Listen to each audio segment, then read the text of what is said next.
We are very excited today to have several of the collaborators for this event, for this special issue with us. And we're going to introduce them really quick. We have Nassim Majidi, who is the Executive Director of Samuel Hall. We also have David Danelo, who is a Senior Fellow with the Global Initiative Against Transnational Organized Crime.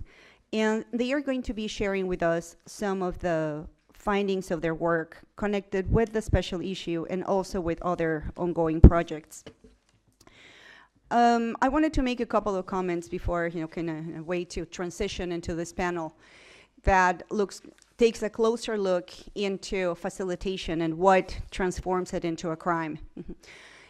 We are social scientists who actually have different backgrounds. My own background is in law enforcement. I was a criminal investigator on smuggling and drug trafficking on the US-Mexico border for 7 years before deciding that there was really not a lot of experience that was being brought from law enforcement into academia. And that is one of the angles that we eventually, several of us decided to pursue. And I am going to let also the speakers talk perhaps a little bit about their own experience and how their profiles have informed the research that they do. One of the questions that I think that I would like for all of us to think about as part of the second panel is, of course, as we discussed during the first one, the issue of the humanitarian response. But as we can see, one element that has been absent from this conversation so far is the very migrants, the migrants themselves. Who are they? What are their experiences on the ground? We are looking at the experiences of the NGOs. Now we are kind of going to shift gears here and see what people on the ground, as we call it in anthropology, the anthropology of everyday life looks like for facilitators on the ground. Also, some of the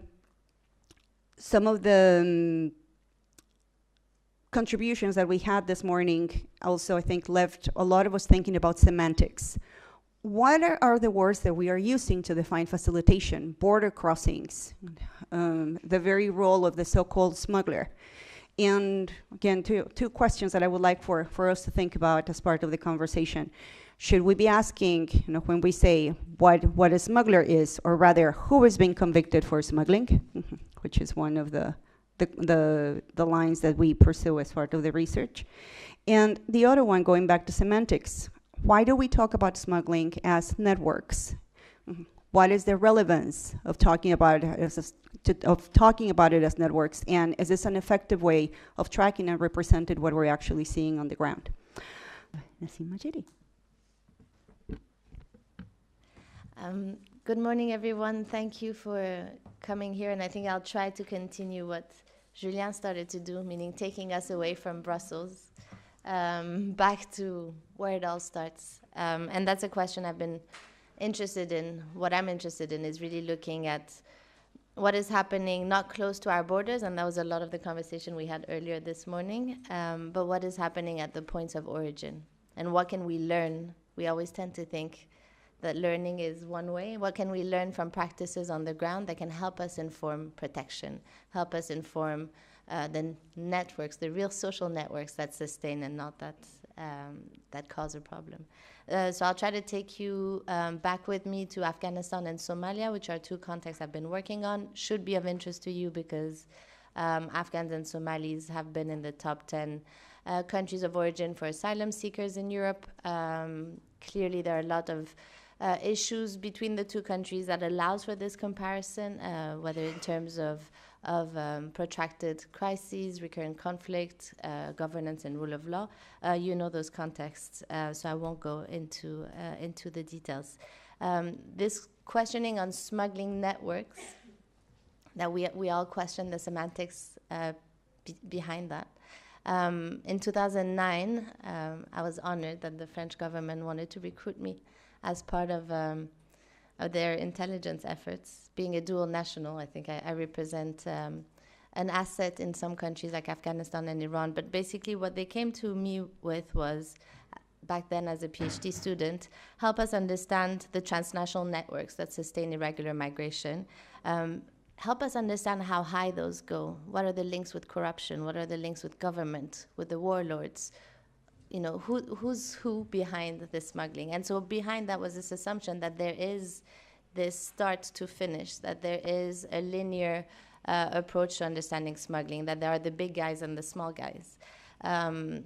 And although I didn't partake in that, that reflection was indeed helpful, because if you go, when I used to go to Calais every year, you would get migrants themselves talking about the Mercedes-Benz smugglers. Those were the smugglers already based in London who would send their people in Calais to do their business. But you also had those who were what they called, the smugglers who live among us. So whether they're migrants themselves, whether they're people who lived in the jungle, there was a huge profile and a very varied profile of who the smugglers were.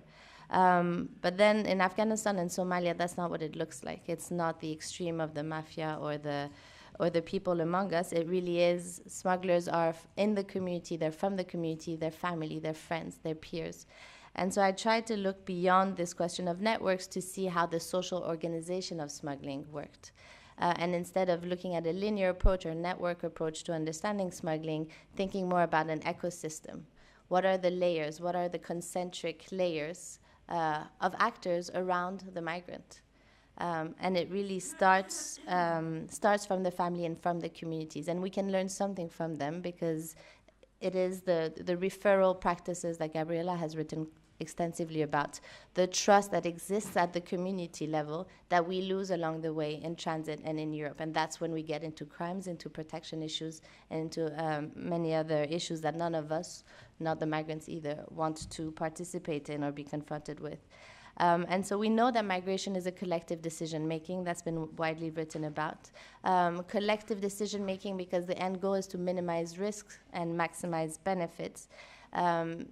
It results from cultural, social practices, culturally defined units of production and consumption, as in Massey's book, but also socially defined. So how can we step from networks to understanding the social organization of smuggling, and step away also from just the smuggler-migrant duo, because I do think we also restrict the transactional relationship to a smuggler and the migrant. And although it does look like that in Europe, it doesn't look like that when it starts. And when it starts, it really is about, I want you to picture these concentric circles, and if you look at my paper, you will see a graph around that. And the concentric circles really consist of a microsystem, which is a family and friends, a mesosystem, exosystem, microsystem, and I go in the details, and I can go in the question and answers as well. Well, what I want you to understand is that at least at the microsystem level, so when the discussions start happening with the friends, with the family at point of origin, it really is about finding the right smuggler. And the right smuggler is often even, a choice that a mother makes for her son or for her daughter. So in the case studies that I did, the migrants who I spoke with, a lot of them were also returnees, retroactively taking me through the journey, the failed journey. Whether it's one of the Somali women I spoke with, who was sent back from Norway at the age of 61. She had left with her daughter. She had chosen a smuggler who was an extended relative who traveled with her all the way to Europe. As a woman, an elderly traveling with her daughter, she knows of the risks, and the risks don't discourage migration, but they encourage certain practices, such as having a smuggler accompany you all the way. That was her specific choice. In the case of Khodadad, who was Afghan, underage minor, his mother made the choice of who the smuggler would be for his particular case. She sold all her jewelry, everything she had, for her son to have someone that they could trust, someone who could commit and be in this committed relationship with them. In both cases, women were taking a lead role, and I often think we also tend to lose sight of some of these gendered perspectives on smuggling. For others, the connection doesn't happen at point of origin. It happens in the next country. So, for example, for Afghans, they will find the right smuggler in Iran. They will travel across the border themselves, go to Iran, and be introduced through their networks of Afghan refugees in Iran. 20, 30 years of Afghan refugee presence, 1 to 2 million people in Iran. And they benefit from their networks in Iran to find the right smuggler who can take them through Turkey and beyond. For Somalis, it's in Kenya that they'll find the connection. So the problem isn't, from a European standpoint, It's usually seen as being Afghan-specific, being Somali-specific, but actually the borders there are not the borders that we see here. The borders don't necessarily mean as much, and the sense of community is cross-border, is regional. And so these are the networks that really sustain their migration. Thanks. Now, other actors that we briefly spoke about when we talked about going where the money is, the other layer, the meso level, will include interactions with facilitators who are the financial facilitators. So whether it's the Habshil in Somalia or whether it's the Hawala system in Afghanistan, security is key to the migrants, key to the smugglers, key to the migrants. And security involves not traveling with money. And 90% or so, I think those are the figures, of the smuggling, the financing happens through these facilitators. Migrants choose their facilitators as well because of the flexibility of payments it provides, because of the ease of payment, because they can activate them at distance. And so these are the levels of security that really help them make the decision to migrate and leave. But once they get closer to Europe, and that's where the problems start, closer to our borders, not to their borders, that connection with the community, with the facilitators, with the people they know and trust is lost. They're confronted with different languages, cultures, people, and as many of those who I interviewed on their failed migration attempt upon return, they will tell you that if you don't know the smuggler, the result will be uncertain. So we're not trying to say that smugglers are good people and that they're just trying to help, but the community, when the community is involved, it works, and it works well in terms of protection, in terms of helping them get to where they need to get. But when they're further from home, they don't know the smugglers. They don't have those same interactions. Some of them try to regain control through self-smuggling. Others will not be able to do that. So migrants, and I'll conclude, lose the layers that protect them the further they get from the community. They're in foreign communities where they're not in the same languages or cultures and codes. And while the migration journey was planned based on trust and guarantees at first, through the layers of relationships that they have, the trust fades away the further they get from home. And so that's when we get into the question of crime or humanitarian act, because they do become vulnerable migrants in need of protection. So do we target that question from a criminal perspective, from a humanitarian perspective? And I'll conclude on one more thought, which was discussed this morning, the role of civil society actors and how we engage with civil society organizations. The same question, and this is something that is picking up a bit in terms of interest in the Global South, is also the role of civil society organizations there at points of origin or in transit. Could they be part of this trust-building referral network beyond the family and friends? These are organizations whose capacity at the moment on migration, whose knowledge of migration is extremely limited to the personal. How can we perhaps make those existing structures a source of support for their protection? So the CSO conversation is one I'd definitely be interested to hear your views on. Thank you.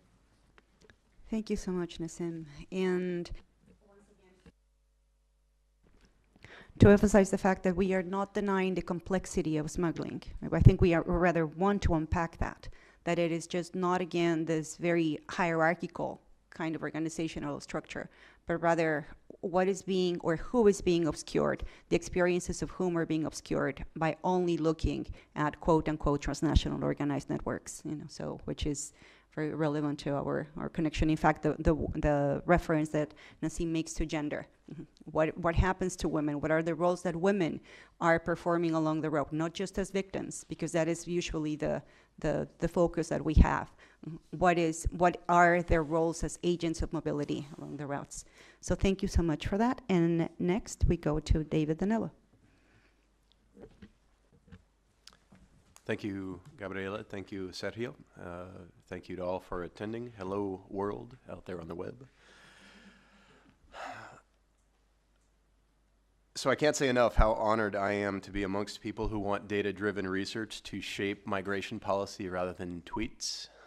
As a former American policymaker, I was responsible for directing policy in U.S. Customs and Border Protection for about 1.5 years in the Obama administration. And so I've seen much of the work that I attempted to accomplish get dismantled over the past 1.5 years, which has not been a pleasant experience to watch. As such, I'm here to present a number of warning signals to my European colleagues and friends about how border policy has unfolded in the United States over the past 25 to 30 years, how we got to where we are in the United States, and cautionary tales that the European community, and I say that meaning the broader European community, as I know many policymakers and many policy advocates from many different roles in society sit in the room and watch on the web. The unfortunate reality is that what Sergio describes as the poisonous Hungarian policy is at greater risk of becoming the international norm more at any time now than in the past 25 years. And indeed, the creeping policy of militarization in the United States did not begin with the Trump administration, but rather started with the Clinton administration about 25 years ago, with a series of incremental increases in militarization that continued through both terms of the Bush administration, continued through both terms of the Obama administration. Former President Obama was responsible for more deportations from 2012 through 2014 than in the previous 30 years. So when the work that Kadri, who I don't see here anymore, speaks of advocating for civil society on the U.S.-Mexico border first began being intimidated in the mid-1990s for leaving water for thirsty and dying and dehydrated migrants. And that work and that resistance has only increased since that period of time. Going back to the points that Ian, who did a very outstanding job as what I saw and clearly presented as a policy official who saw the complexity, saw the blurred lines, understood very well what Luigi Achilli spoke to quite eloquently.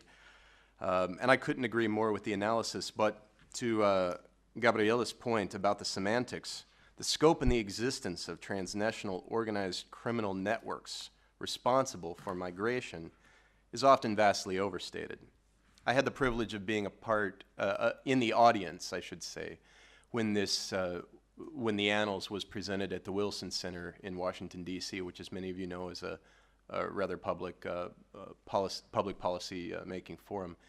And one of the editors, Sheldon Zhang, was in attendance at a meeting we had at the Brookings Institution that afternoon. And we discussed one of the comments made by an American academic, Louise Shelley, that transnational organized crime is often a politicized problem.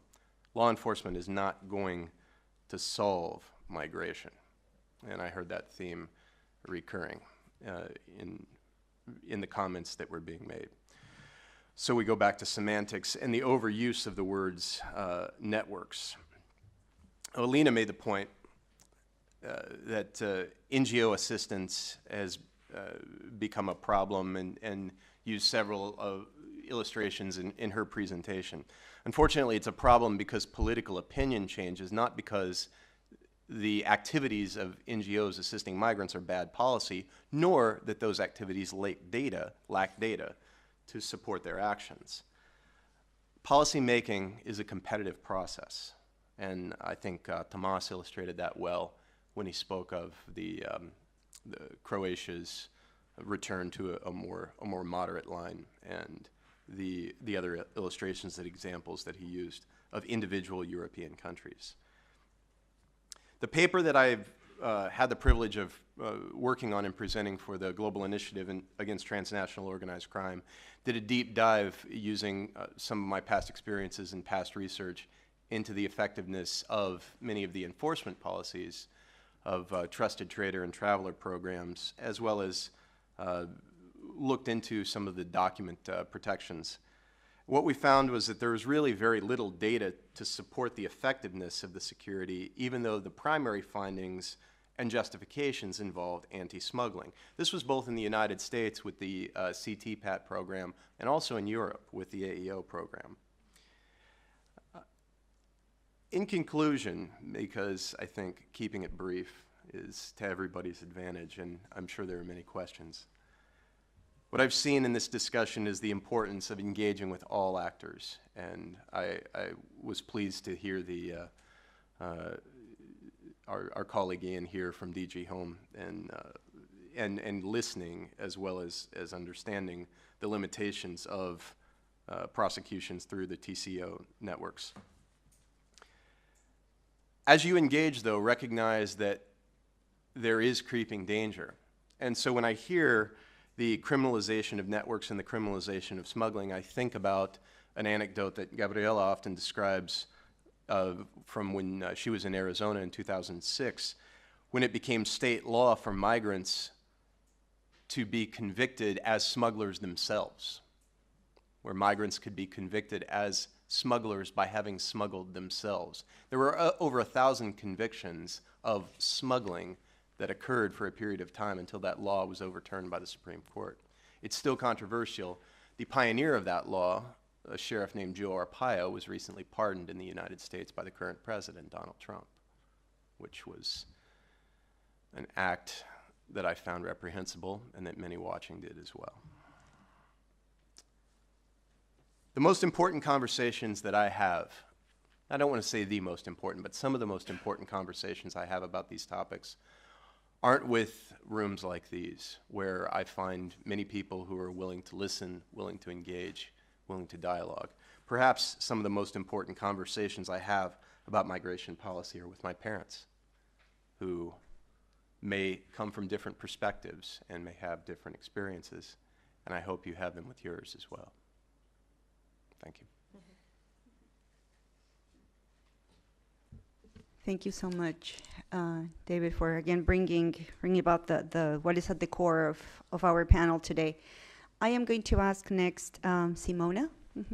Simona Arduino is the head of regular migration and counter smuggling within DG Home as well, and Panagiotis Papadimitriou from UNODC to join us at the front. Thank you.